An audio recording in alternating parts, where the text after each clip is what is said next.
channel. It's Adam with ND72. So what we got here, we're back in the garage with the ML55. So today we're going to do something a lot of people out there do, and it's a very inexpensive modification. We are going to lift this truck. We're going to be doing some, what I got? Spacers for the rear. I got a set of those that were sent to me. I got some brand new shocks. I'll put the link to these that I order off Amazon. So it's a full assembly, so it's going to be new shock, new spring, new everything. We're going to put the plates there, then we're going to crank up the torsion bars as much as we could in the front. I'm going to try to get it level, and if I can't, then we're going to end up indexing them, most likely 2. But I want to see if I can get enough height just out of like cranking up them bolts to kind of even it out. If not, I'll index it, but I want to see how actually high up you could go with these spacers. I'll measure them up and tell you exactly how big they are, but let's go look at the truck and see what we're at right now. So the truck I've been driving around, I literally just got home. So it is sitting at, we're going to go from the ground to the fender. We are at 34 in the rear right now. Before the lift, before everything. And then the front is at, like right at 34 1/4. So right now I got the truck pretty level. We're at 34 1/4 roughly in the front and like 34 in the rear. So I'm hoping this should make it a pretty good aggressive, look pretty nice. And if you look, so even right here up on the front, I got pretty good of a gap. Like I fit my whole hand in there still. And these are just the 32-inch tires that I threw on the last video and stuff like that. So we're going to see how much we could get out of the front and rear. And I'm hoping just with like a whole new shock, like brand new, because I'm pretty sure those are worn out in the back, that I might get a little bit of lift, but you never know. And also, if you remember what I did in the last video, I put the upgraded shocks up front, so we should have no problem with being bottomed out. Alright, step 1, remove this inner liner. I'll take the wheel off, but remove the inner liner to series of 10s, and then just kind of like pull it out. It's going to give you so much more access to those 3 bolts that are right up in here. Alright, after you get that cover off, the next thing you're going to do is there's going to be a little like, right here, I already took it off, but there's an 18 right under here that's holding the bottom of the shock and stud right there. So you can take that 18 off, and then the way I like to do it is I remove the lower control arm bolts, which these are going to be, you're going to need a wrench, an open-end wrench, and a 21 to knock out the bolts. And then once you do that, this lower control arm will be able to drop. And then you go up here. I don't even think I'll be able to show you, but see, like right up in there, I don't think I get the camera, but up in here, there's going to be some 13s that really do suck to get at.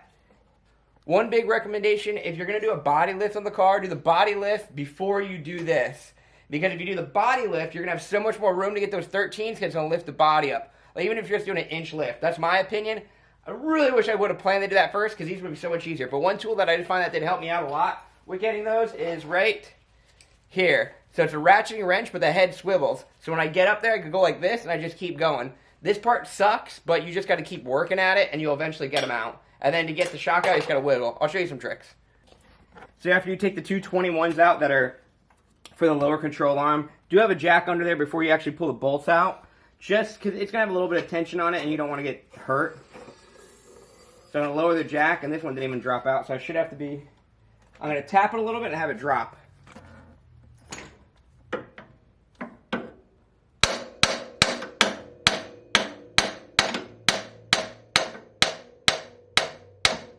There you go. And now since I got all the other bolts out, now I'm going to start doing these top 13s, which do stuck. But I'm going to go slow and just take my time.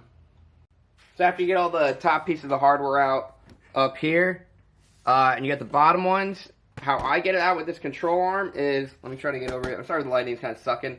I got to get better equipment, but... So you're going to push the control arm. I'm going to try to do this with the camera. And then it just drops literally right out. You're going to have to do some wiggling, but...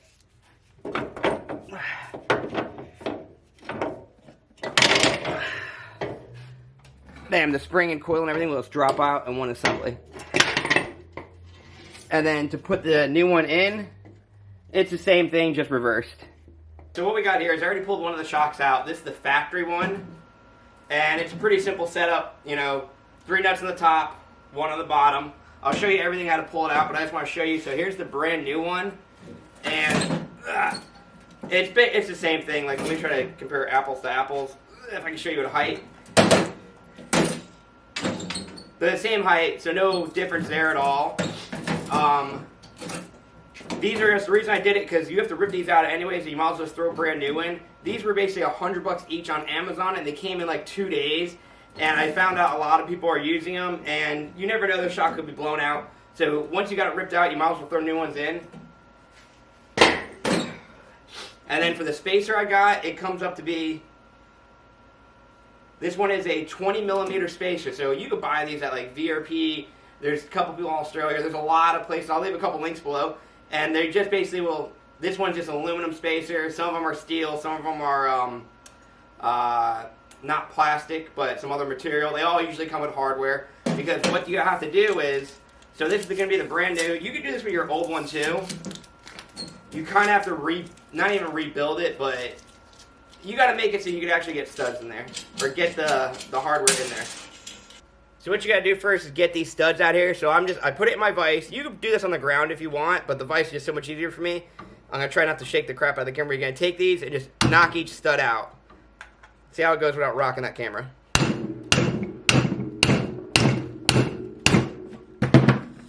Alright. I'm going to shut the camera off because I got to really crank this, and I think I'm going to knock the camera. So once you knock them in, as you can see, you still can't get them out. So you just get your cutoff wheel, and you're just going to cut the tips off right over here, and then they're going to fall right out. Alright, so the next little bit, you got two options. Either you can go take it somewhere, or you get a spring compressor and compress this, because as you can see right now, the hardware will not fit through the holes. It's the appropriate size, but it just won't fit through the holes. So the trick that a lot of people do is, you can take a drill bit, basically like a half drive or a 3/8 or something, and just kind of wallow out right over here where this plastic is. You're kind of using the edge of it just to chip away. I like to use a little step bit, and I just kind of grind it through, and then you'll just tap them right in.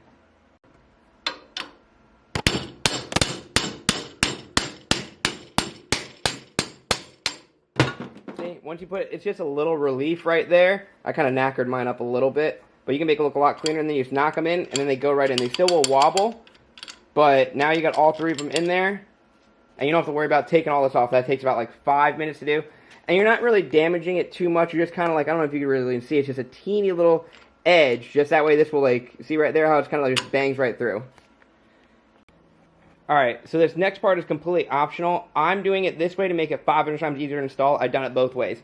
So if you see, I got the spacer on there, and I got the washers and the bolts and everything like that. Now when you're actually in the car, you have to like literally get a 13 and snug it up on there, and then run that nut in. That part sucks. As you know already from just taking the other one out, how small space you have. I'll show you when we start taking the next one out. But what I do, I just have the means. If you do have the means, I highly suggest do it. I'm going to weld a bead there and a bead there on each one of them, and it holds perfectly. I've already done it on this side, and I've done it the other way where you do have to get a wrench in there, and it just does, it kind of sucks. After a while it will grip, but just putting a, dude, once I did the welds on there and just put a bead and a bead, flew right through it. So I'm going to get the welder out, I'm going to knock that out right now. So next thing, with that lift, most of the time you're going to have too much negative camber. So you're going to have to, if you can't eyeball it perfectly, I would suggest you go get an alignment. But to start off, if you can see right here, you got camber adjusters in the rear. Man, I'm trying to focus so much. These bolts. So if you could actually look right there, see how I have a slot still? Yeah, there you go. Focus, focus, focus. So I'm going to loosen these out and then pull the arms out for full, what's it called, positive camber over here. And see how it looks, and I'll slowly just keep adjusting it. Or you just take it to an alignment place, they'll be able to get it perfect for the rear. Alright, so we just lowered the rear. Man, that looks so sick. So next what we got to do, we're going to start doing the torsion bars and start threading them in and get that front to come up. So we went up on like 5 turns on it. I didn't actually show you. I'll put a link below of how I've done it before, because I think I've done like 2 or 3 videos of how to actually like thread in the torsion bar. It's going to be at 18, and just get your impact and count how many turns you do and keep them more or less equal from right side to left side, and make sure you jack up the car, or I mean jack up your truck, and then keep lowering it. So we're going to measure how much height we got out of the front and the rear now. I think I got it pretty close. So I let the car sit overnight. I lifted it up and down and jounced it. So now the front is 37. right at 37 inches. And before it was at 34.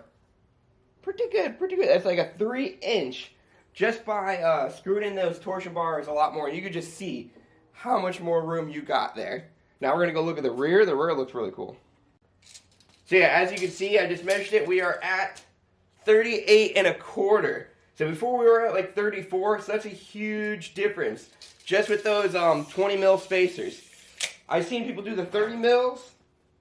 And yeah, you go even higher, but I am pretty happy with that. And I will be putting the fender liner after I drive it a couple, like maybe 100 miles. Cause I just want to do a full bolt check under there.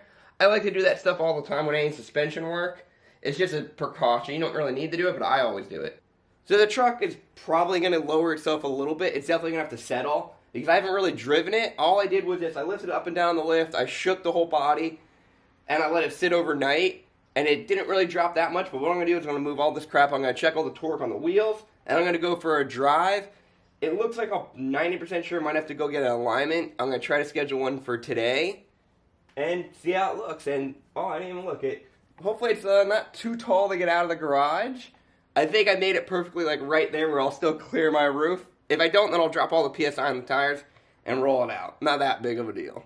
But very, very happy with it. Oh yeah, I don't know if you can tell. I still got inches. I'm perfectly fine with coming in and out of my garage still. Pretty cool. Let's go for a nice little drive, kind of like let everything shake around. And bam. So we took the car out for a pretty long drive. I put about 1,000 miles on it, so suspension has time to settle. So definitely the gap did wear down over here, but still you have plenty of room up front. And as you can see the rear still looks pretty good. And I'm super happy with the car, with the truck so far. And I did get the alignment done. All right, yeah, like I said, so it definitely like settled a little bit. The rear is still perfectly great. All that's still looking real nice. Very good in there. So thanks for watching, guys. The ML55 is coming along great. I'm going to be indexing the torsion bars just because I kind of want to level it out a little bit better, but you can't even notice it unless someone mentions it, and then you're like, oh yeah, it is like about an inch or two lower up front with it. So I'm going to index some in the next couple videos right now, but I'm liking how it is. Next up, we're going to do a little bit of like performance mods and a little bit of like, just to make the truck a lot cooler. But thanks for watching, guys. Don't forget to hit that like and subscribe button. Follow me on Instagram at BuffyCLK500. I put a lot of extra videos and pictures on there. If you guys got any questions, just hit me up in the comments or just send me a message on Instagram, and have a great day.